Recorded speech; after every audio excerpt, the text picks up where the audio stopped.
How we doing? You know what time it is. Get into it, please. Yes, work. We are back with the final chapter of The Last Unicorn, which I do not own the music that you are listening to in the background. And yes, I will post the recent videos of the Redwall series as well as this book on my YouTube page. What I will say is this. Okay, pause real quick. What I will say is this, is I want to say a big thank you for all of my Instagram followers, all my friends on here that have been watching these videos. I hope they are entertaining you. It just happened upon me one night, like, why do I only have to do this on Facebook when I can do it on 2 different platforms and entertain people? So I think what I'm going to do for the future is allow myself to still read, young adult fiction, but read material that is for, like, older teenagers. So, like, this book, I would say, is for, like, people that are about 12 and up. Even though I was reading this book way earlier on than that. I was reading books like this way earlier on, like at 7. I would definitely consider this book, like, 12 and up. Even though I thought it would say on here, but I'm pretty sure it's in the book jacket. I'm really having to look. My apologies, y'all. Anyway, for this particular entertainment on Instagram, I definitely want to read more, I guess the word is more mature literature. Nothing adult. That's not something I'm really trying to delve into. Books that just have a bit more violence, maybe a bit more coarse language, but still has, adventure and fantasy and science fiction and all the wonderful things that make the world of literature so very fun. Yeah, thank you all so much for enjoying these videos. Seriously. I don't do this for profit. I don't do this because I'm seeking to make money. Storytime with Chris was built upon last year of March, which next March will be 2 years. 2 years of Storytime with Chris being a thing. I have a beautiful logo. I have wonderful friends that support me throughout this journey. So if you love the magic of literature, which I've always told people, reading is not just fundamental, it is essential.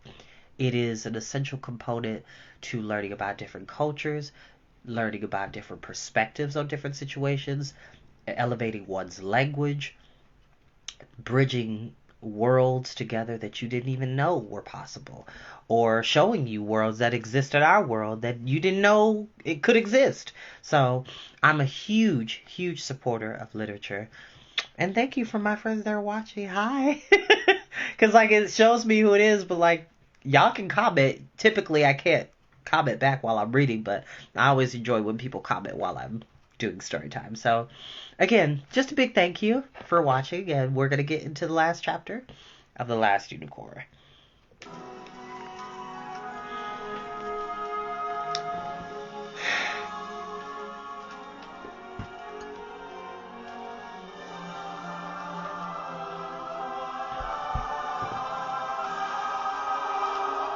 Chapter 14. Once the sea had taken back their diamond-shaped footprints, there was no sign that they had ever been there, any more than King Haggard's castle had been. The only difference was that Molly Grew remembered unicorns very well. "It's good that she went without saying goodbye," she said to herself. "I would have been stupid. I'm going to be stupid in a minute anyway, but it really is better than like this." Then a warmth moved over her cheek and into her hair like sunlight, and she turned and put her arms around the unicorn's neck. "Oh, you stayed," she whispered. "You stayed." She was about to be very foolish then and ask, "Will you stay?" But the unicorn slipped gently from her and moved to where Prince Lear lay with his dark blue eyes already losing their color. She stood over him as he had guarded the Lady Amalthea. "She can restore him," Schmendrick said softly. "The unicorn's horn is proof against death itself." Molly looked closely at him, as she had not done for a long time, and she saw that he had come at last to his power and his beginning. She could not say how she knew, for no wild glory burned about him, and no recognizable omens occurred in his honor just at that moment. He was Schmendrick the magician, as ever. And yet somehow it was the first time. It was long that the unicorn stood by Prince Lear before she touched him with her horn. For all that her quest had ended joyously, there was weariness in the way she held herself, and a sadness in her beauty that Molly had never seen. It seemed suddenly to her that the unicorn's sorrow was not for Lear, but for the lost girl who could not be brought back, for the Lady Amalthea, who might have lived happily ever after with the prince. The unicorn bowed her head, and her horn glanced across Lear's chin as clumsily as a first kiss. He sat up blinking, smiling as something long ago. "Father?" he said in a quick, wondering voice. "Father, I had a dream." Then he saw the unicorn, and he rose to his feet as the blood on his face began to shine and move again. He said, "I was dead." The unicorn touched him a second time over the heart, letting her horn rest there for a little space. They were both trembling. Prince Lear put his hands out to her like words. She said, "I remember you. I remember." "When I was dead," Prince Lear began, but she was away. Not a stone rattled down after her, not a bush tore out as she sprang up the cliff. She went as lightly as the shadow of a bird, and when she looked back with one cloven foot poised, and the sunlight on her sides, with her head and neck absurdly fragile for the burden of her horn, then each of the three below called to her in pain. She turned and vanished, but Molly Grew saw their voices thump home into her like arrows. And even more than she wished the unicorn back, she wished that she had not called. Prince Lear said, "As soon as I saw her, I knew that I had been dead. It was so the other time when I looked down from my father's tower and saw her." He glanced up then and drew in his breath. It was the only sound of grief for King Haggard that any living thing ever made. "Was it I?" he whispered. "The curse said that I would be the one to bring the castle down, but I would never have done it. He was not good to me, but it was only because I was not what he wanted. Is it my doing that he has fallen?" Schmendrick replied, "If you had not tried to save the unicorn, she never would have turned on the Red Bull and driven him into the sea. It was the Red Bull who made the overflow and so set the unicorns free, and it was they who destroyed the castle. Would you have it otherwise, knowing this?" Prince Lear shook his head, but he said nothing. Molly asked, "But why did the bull run from her? Why didn't he stand and fight?" There was no sign of him when they looked out to the sea, though he was surely too vast to have swum out of sight in so short a time. But whether he reached some other shore, or whether the water drew even his great bulk down at last, none of them knew until long after, and he was never seen again in that kingdom. "The Red Bull never fights," Schmendrick said. "He conquers, but he never fights." He turned to Prince Lear and put a hand on his shoulder. "Now you are the king," he said. He touched Molly as well, said something that was more of a whistle than a word, and the three of them floated up the air like milkweed plumes to the top of the cliff. Molly was not frightened. The magic lifted her as gently as though she were a note of music and it were singing her. She could feel that it was never very far from being wild and dangerous, but she was sorry when it set her down. Which goes to show that if they ever do a live-action readaptation of this, they need to include that fact about Schmendrick and about his curse, and the fact that now he is a proper magician. No stone of the castle remained, nor any scar. The earth was not even a shade paler where it had stood. 4 young men in rusty ragged armor wandered gaping through the vanished corridors and turned around and around in the absence that had been the great hall. When they saw Lear, Molly, and Schmendrick, they came running toward them laughing. They fell on their knees before Lear and cried out together, "Your Majesty! Long live King Lear!" Lear blushed and actually tried to pull them to their feet. "Never mind that," he mumbled. "Never mind that. Who are you?" He peered in amazement from one face to the next. I know you. I do know you. But how can it be? It is true, your majesty, the first of the young men said happily. We are indeed King Haggard's men-at-arms, the same who served him for so many cold and weary years. We fled the castle after you disappeared into the clock, for the Red Bull was roaring, and all the towers were trembling, and we were afraid. We knew that the old curse might be coming home at last. A great wave took the castle, said a second man-at-arms, exactly as the witch foretold. I saw it go spilling down the cliff as soon as slowly as snow, and why we did not go with it, I cannot tell. The wave parted to go around us, another man said, as I never saw any wave do. It was strange water, like the ghost of a wave, boiling with a rainbow light, and for a moment it seemed to me... He rubbed his eyes and shrugged, and smiled helplessly. I don't know. It was like a dream. But what happened to you all? Lear demanded. You were old men when I was born, and now you're younger than I am. What miracle is this? The three men who had spoken giggled and looked embarrassed, but the fourth man replied, It is the miracle of meaning what we say. Once we told the Lady Amalthea that we would grow young again if she wished it so. We must have been telling the truth. Where is she? We will go to her, and if it means facing the Red Bull himself. King Lear said, She is gone. Find my horse and saddle. Find my horse. His voice was harsh and hungry, and the men-at-arms scrambled to obey their new lord. But Schmendrick, standing behind him, said quietly, Your Majesty, it cannot be. You must not follow her. The king turned, and he looked like Haggard. Magician, she is mine, he paused, and then went on in a gentler tone, close to pleading. She has twice raised me up from death, and what will I be without her but dead for a third time? He took Schmendrick by the wrist with a grip strong enough to powder bones, but the magician did not move. Lear said, I am not King Haggard. I have no wish to capture her, but only to spend my life following after her, miles, leagues, miles and leagues, and crashes and trips and falls.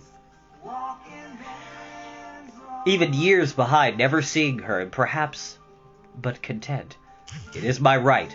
A hero is entitled to his happy ending when it comes at last. But Schmendrick answered, This is not the end, either for you or for her. You are the king of a wasted land where there's never been any king but fear. Your true task has just begun, and you may not know in your life if you have succeeded in it, but only if you fail. As for her, she has a story with no ending. Happy or sad, she could never belong to anything mortal enough to want her. Most strangely, then, he put his arms around the young king and held him so for a time. Yet be content, my lord, he said in a low voice. No man has ever had more of her grace than you, and no other will ever be blessed by her remembrance. You have loved her and served her. Be content, and be king! But that's not what I want, Lear cried. The magician answered not a word, but only looked at him. Blue eyes stared back into green, a face grown lean and lordly into one neither so handsome nor so bold. The king began to squint and blink, as though he were gazing at the sun, and it was not long before he lowered his eyes and muttered, So be it. I will stay and rule alone over a wretched people in a land I hate, but I will have no more joy of my rule than poor Haggard ever had. A small autumn cat with a crooked ear stalked out of some secret fold in the air and yawned at Molly. She caught him up against her face, and he tangled his paws in her hair. Schmendrick smiled and said to the king, We must leave now. Will you come with us and see us in friendship to the end of your domain? There is much between here and there that is worth your study, and I can promise you that there will be some sign of unicorns. Then King Lear shouted for his horse again, and his men searched for it and found it, but there were none for Schmendrick and Molly. Yet when they came back with the king's horse, they turned at his amazed stare and saw two more horses trailing docilely behind them, one black and one brown, and one both already saddled and bridled. Schmendrick took the black one for himself and gave the brown horse to Molly. She was afraid of them at first. Are they yours? She asked him. Did you make them? Could you do that now, just make things? The king's whisper echoed her wonder. I found them, the magician answered, but what I mean by finding is not what you mean. Ask me no more. He lifted her into the saddle and then leapt up himself. So the three of them rode away, and the men-at-arms followed on foot. No one looked back, for there was nothing to see. But King Lear said once, without turning, It's strange to have grown to manhood in a place than to have it gone.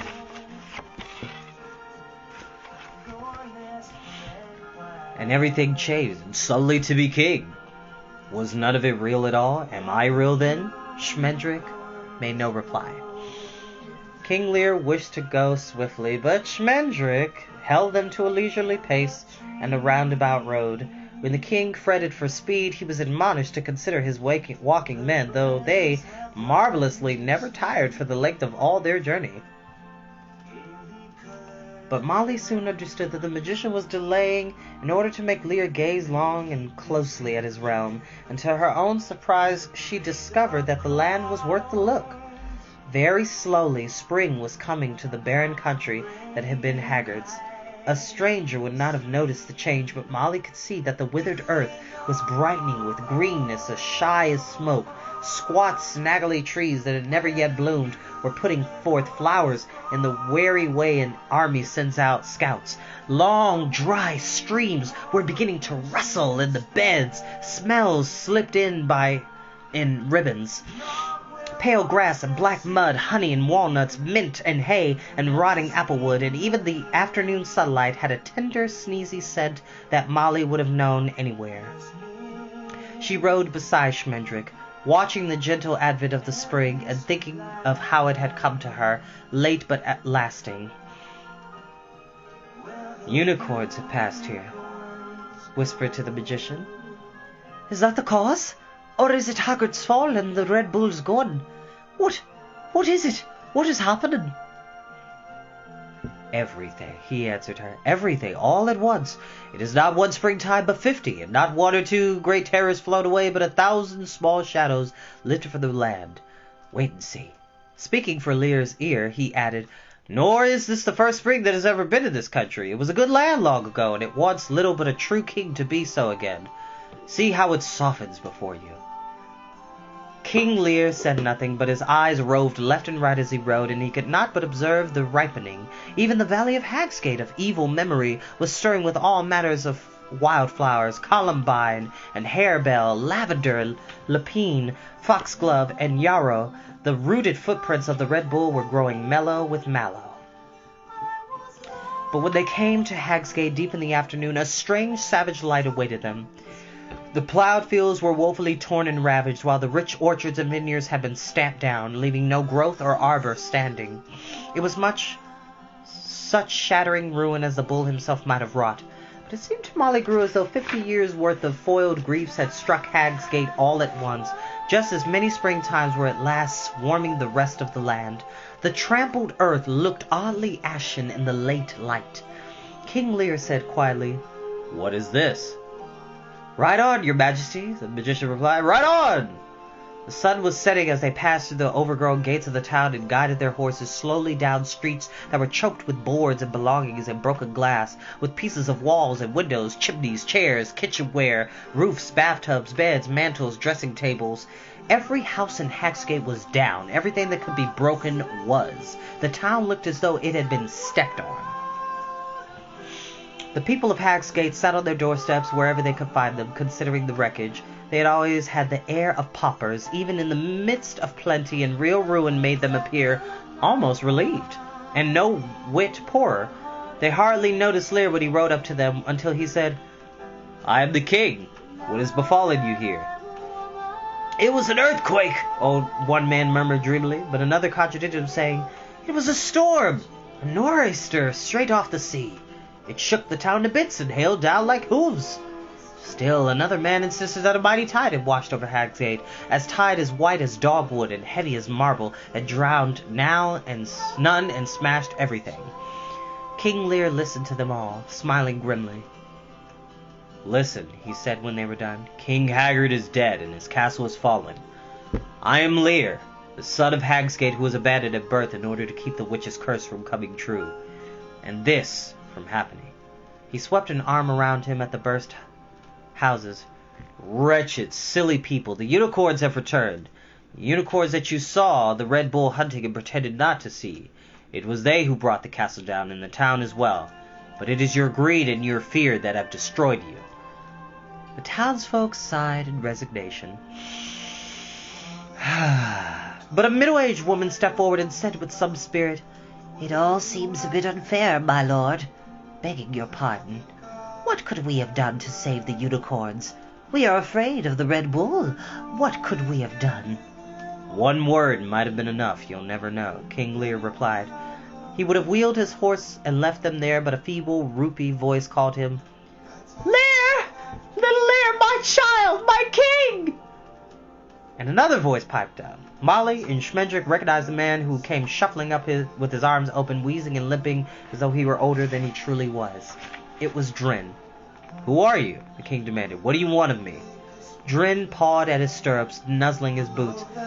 "You don't know me, boy?" "No, how should you? How should I deserve to have you know me? I am your father. Your poor, old, overjoyed father. I am the one who left you in the marketplace on that winter night long ago and handed you over to your heroic destiny. How wise I was, and how sad for so long, and how proud I am. My boy, my little boy." He could not quite cry real tears, but his nose was running. Without a word, King Lear tugged at his horse's reins, backing out of the crowd. Old Drin let his outstretched arms drop to his sides. "This is what it is to have children," he screeched. "Ungrateful son, will you desert your father in the hour of his distress, when a word from your pet wizard would have set everything right again? Despise me if you will, but I have played my part in putting you where you are, and you dare not deny it. Villainy has its rights, too." Still the king would have turned away, but Schmendrick touched his arm and leaned near. "It's true, you know," he whispered, "but for him, but for them all, the tale would have worked out quite another way, and who can say that the ending would have been even as happy as this? You must be their king, and you must rule them as kindly as you would a braver and more faithful folk, for they are part of your fate." Then Lear lifted his head to the people of Hagsgate, and they pushed and elbowed one another for silence. He said, "I must ride with my friends and keep them company for a way. Then I will leave my men-at-arms here, and they will help you begin to build your town again. When I return, in a little time, I also will help. I will not begin to build my new castle until I see Hagsgate standing once more." They complained bitterly that Schmendrick could do it all in a moment by means of his magic. But he answered them, "I could not, even if I would. There are laws that govern the wizard's art, as laws command the seasons and the sea. Magic made you wealthy once, when all others in the land were poor, but your days of prosperity are ended, and now you must start over. What was wasteland in Haggard's time shall grow green and generous again. But Hagsgate will yield a living exactly as miserably as the hearts that dwell there. You may plant your acres again and raise up your fallen orchards and vineyards, but they will never flourish as they used to. Never, until you learn to take joy in them for no reason." He gazed on the silent townsfolk with no anger in his glance, but only pity. "If I were you, I'd have children," he said, and then to King Lear, "How says your majesty? Shall we sleep here tonight and be on our way at dawn?" But the king turned and rode away out of ruined Hagsgate as fast as he could spur. It was long before Molly and the magician came up with him, and longer still before they lay down to sleep. For many days they journeyed through King Lear's domain, and each day they knew it less and delighted in it more. The spring ran before them as swiftly as fire, clothing all that was naked and open, everything that had long ago shut up tight, touching the earth as the unicorn had touched Lear. Every sort of animal, from bears to black beetles, came sporting or shambling or scurrying along their way, and the high sky that had been as sandy and arid as the soil itself now blossomed with birds, swirling so thickly that it seemed like sunset most of the day. Fish bent and flickered in the whisking streams, and wildflowers raced up and down the hills like escaped prisoners. All the land was noisy with life, but it was a silent rejoicing of the flowers that kept the three travelers awake at night. The folk of the villages greeted them cautiously and with little less dourness than they had shown when Schmendrick and Molly first came their way. Only the oldest among them had ever seen the spring before, and many suspected the rampaging greenness of being and plague or an invasion. King Lear told them that Hagsgate was dead and the Red Bull gone forever, invited them to visit him when his castle was raised, and passed on. "They will need time to feel comfortable with flowers," he said. Wherever they stopped, he left word that all outlaws were pardoned, and Molly hoped that the news would come to Captain Cully and his merry band. As it had happened, it did, and all the merry band immediately abandoned the life of the greenwood, saving only Cully himself and Jack Jiggly. Together they took up the trade of wandering minstrels and were purported to have become reasonably popular in the provinces. One night, the three slept at the farthest frontier of Lear's kingdom, making their beds in high grass. The king would bid them farewell in the morning and return to Hagsgate. "It would be lonely," he said in the darkness. "I would rather go with you and not be king." "Oh, you'll get to like it," Schmendrick replied. "The best young men of the villages will make their way to your court, and you will teach them to be knights and heroes. The wisest of ministers will come to counsel you. The most skillful magicians and jugglers and storytellers will come seeking your favor. And there will be a princess in time, either fleeing her unspeakably wicked father and brothers, or seeking justice for them. Perhaps you will hear of her, shut away in a fortress of flint and adamant, her only companion a compassionate spider." "I don't care about that," King Lear said. He was silent for so long that Schmendrick thought he had fallen asleep, but presently he said, "I wish I could see her once more to tell her all my heart. She will never know what I really meant to say. You did promise that I would see her again." The magician answered him sharply. "I promised only that you would see sign of unicorns, and so you have. Your realm is blessed beyond any lands deserving, because they have passed across it in freedom. And as for you and your heart, and the things you said and didn't say, she will remember them when men are fairy tales and books written by rabbits. Think of that, and be still." The king spoke no more after that, and Schmendrick repented of his words. "She touched you twice," he said in a little while. "The first touch was to bring you to life again, but the second was for you." Lear did not answer, and the magician never knew if he had heard or not. Schmendrick dreamed that the unicorn came and stood by him at moonrise. The thin night wind lifted and spilled her mane, and the moon shone on the snowflake crafting of her small head. He knew it was a dream, but he was happy to see her.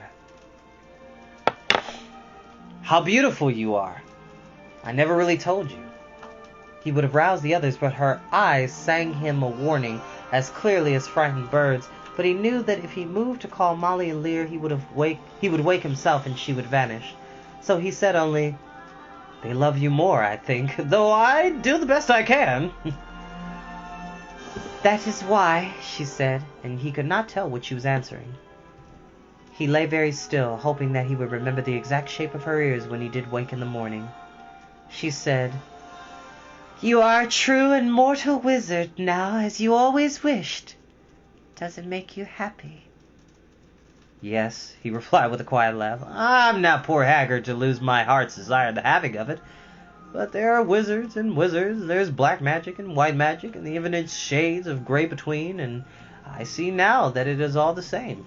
Whether I decide to be what men would call a wise and good magician, aiding heroes, thwarting witches, wicked lords, and unreasonable parents, making rain, curing wool sorters' disease, and the mad staggers, getting cats down from trees, or whether I choose the retorts, full of elixirs and essences, the powders, and herbs, and banes, the padlocked books of grammar, bound in skins better left unnamed, the muddy mists darkening in the chamber, and the sweet voice lisping therein. Why, life is short, and how many can I help or harm? I have my power at last, but the world is still too heavy for me to move, though my friend Lear might think otherwise." But he laughed again in his dream, a little sadly. The unicorn said, "That is true. You are a man, and men can only do nothing that makes any difference." But her voice was strangely slow and burdened. She asked, "Which will you choose?" The magician laughed a third time. "Oh, it will be the kind magic, undoubtedly, because you would like it more. I do not think I'll ever see you again, but I will try to do what would please you if you knew. And you, where will you be for the rest of my life? I thought you would have gone home to your forest by now." She turned a little away from him, and the sudden starlight of her shoulders made all his talk of magic taste like sand in his throat. Moths and midges and other night insects too small to be anything in particular came and danced slowly around her bright horn. This did not make her appear foolish, but them most wise and lovely as they celebrated her. Molly's cat rubbed in and out between her forefeet. "The others have gone," she said. "They are scattering to the woods they came from. No two together, and men will not catch sight of them much more easily than if they were still in the sea. I will go back to my forest, too. But I do not know if I will live contentedly there or anywhere. I have been mortal, and a part of me is still mortal yet. I am full of tears and hunger and the fear of death. Though I cannot weep, I want nothing, and I cannot die. I am not like the others now, for no unicorn was ever born who could regret. But I do. I regret." Schmendrick hid his face like a child, though he was a great magician. "I am sorry. I am so sorry. I have done you evil, as Nikos did to the other unicorn. With the same goodwill, I could do more and do it than he could. Mommy Fortuna and King Haggard and the Red Bull together were kinder to you than I." But she answered him gently, saying, "My people are in the world again. No sorrow will live in me as long as that joy, save one, and I thank you for that one too.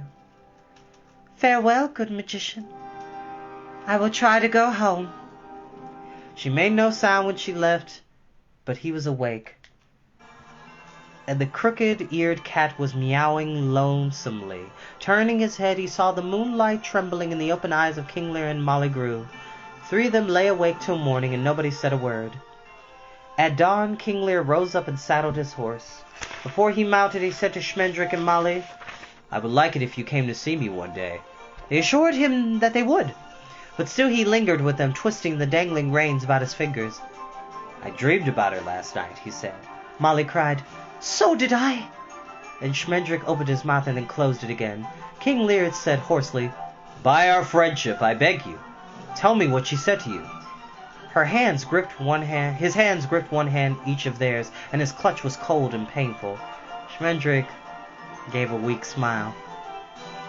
"My lord, I so rarely remember my dreams. It seems to me that we spoke solemnly of silly things as one does, and grave nonsense, empty and evanescent."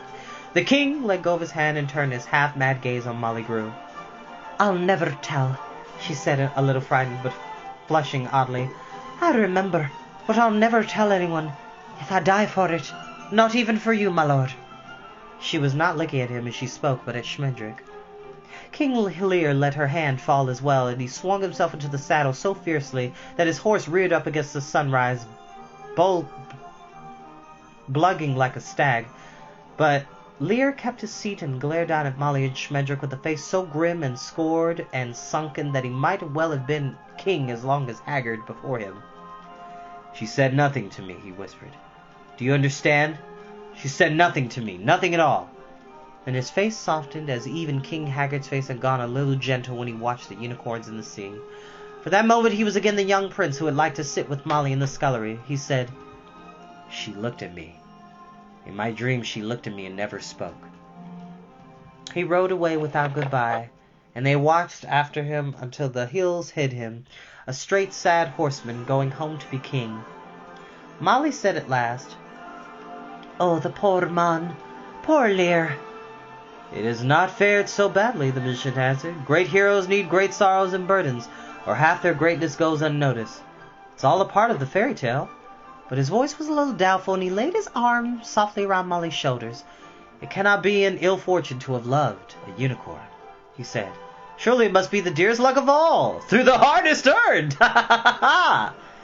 By and by he put her as far from him as his fingers' ends and asked her, "Now, will you tell me what it was she said to you?" But Molly Grew only laughed and shook her head till her hair came down, and she was more beautiful than the Lady Amalthea. The magician said, "Very well, then I'll find the unicorn again, and perhaps she will tell me." And he turned calmly to whistle up their steeds. She said no word while he saddled his horse, but when he began on her own, she put her hand on his arm. Do you truly hope that we may find her? There was something I forgot to say." Schmendrick looked over his shoulder. The morning sunlight made his eyes seem gay as grass, but now and then, when he stooped into the horse's shadow, there stirred a deeper greenness in his gaze. the green of pine needles that has a faint scent. Cool bitterness about it. He said, I fear it for her sake. It would mean that she too is a wanderer now. That is a fate for human beings, not for unicorns. But I hope, of course. I hope. Then he smiled at Molly and took her hand in his. Anyway, since you and I must choose one road to follow, out of the many that run to the same place in the end, it might as well be a road that a unicorn has taken. We may never see her, but we will always know where she has been. Come then. Come with me. So they began their new journey, which took them in its time in and out of most of the folds of the sweet, wicked, wrinkled world, and so at last to their own strange and wonderful destiny. But that was all later, and first, not 10 minutes out of Lear's kingdom, they met a maiden who came hurrying toward them on foot. Her dress was torn and smirched, but the richness of her making was still plain to see. And though her hair was tumbled and brambled, her arms scratched, and her fair face dirty, there was no mistaking her for anyone but a princess in woeful distress. Schmendrick lighted down to support her, and clutched him with both hands as he were a grapefruit hull. "A rescue!" she cried to him. "A rescue! A succor! Oh, succor!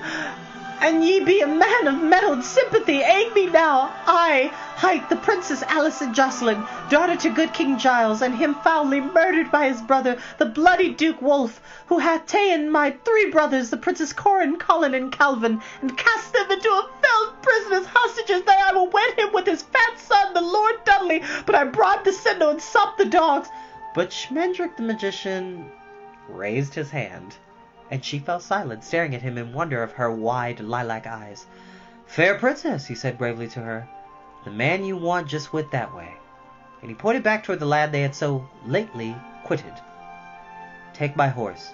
You will be with him while your shadow is still behind you." He cupped his hands for the Princess Alison Jocelyn, and she climbed wearily and in some bewilderment to the saddle. Schmendrick turned the horse, saying, "You will surely overtake him with ease, for he'll be riding slowly.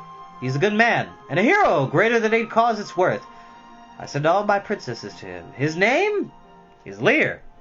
Then he slapped the horse on the rump and sent it off the way King Lear had gone, and then he laughed for so long that he was too weak to get up behind Molly, and had to walk beside her horse for a while. When he caught his breath again, he began to sing, and she joined with him, and this is what they sang as they went away together, out of this story and into another. I am no king, and I am no lord, and I am no soldier at arms, said he. I am none but a harper, and a very poor harper, that am come hither to wed with ye.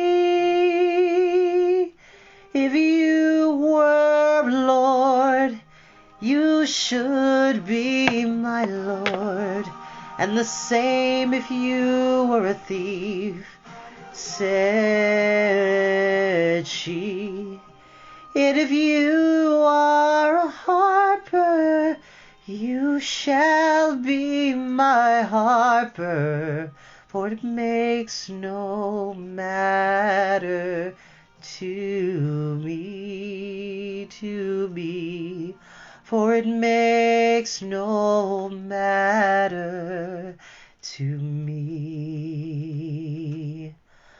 But what if it prove that I am no harper, that I lied for your love most monstrously, why then I'll teach you to play and to sing, for I dearly love a good harp, said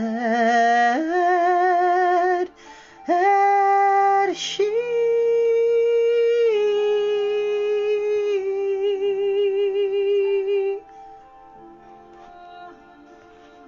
The end. And that is the end of The Last Unicorn. love this story. I really hope Steven Spielberg or Ridley Scott remakes the movie into a live action film. It would really do really well with a good writer who knows the material and knows the work and can pull it off. Absolutely. But I have one more treat for y'all. One more treat, because I'm going to show you the next book we are going to be reading.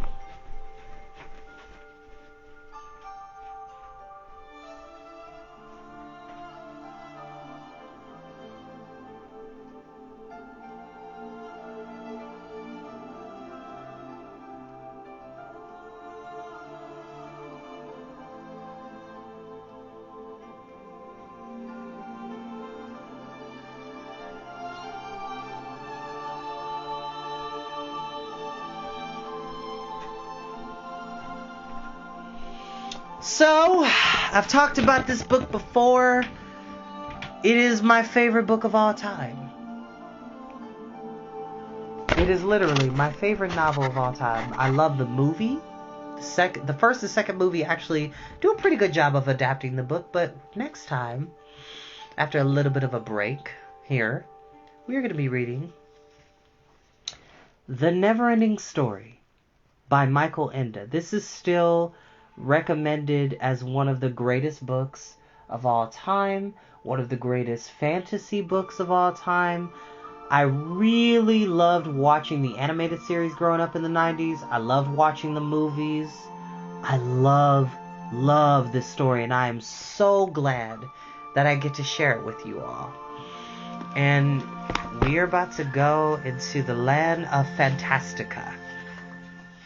And it is going to be quite the journey. So again, thank you all so very much for joining me with The Last Unicorn. Like I said, we're going to be starting The Neverending Story next. And it's a pretty chunky book, y'all. It's pretty dense. But the chapters, the illustrations are so amazingly cool. Because, like, all of the writing and the lettering is colorized. So to differentiate what is within the world of Fantastica and what is the real world. So we're about to get into a very fantastic book. I can't wait to share it with you all. I'll see y'all later. Please subscribe to the YouTube channel. The link is in my bio. I appreciate you and have a blessed night.